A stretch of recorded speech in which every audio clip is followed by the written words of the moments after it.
জনম জীবন মর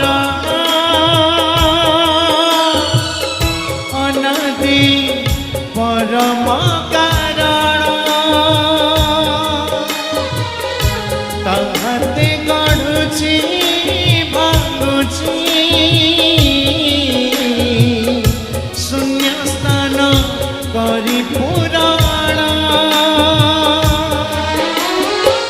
পাপ ধোই জীব পুণ্য মিলি জীব মরিগলা পরে স্বর্গকু জীব পাপ ধোই জীব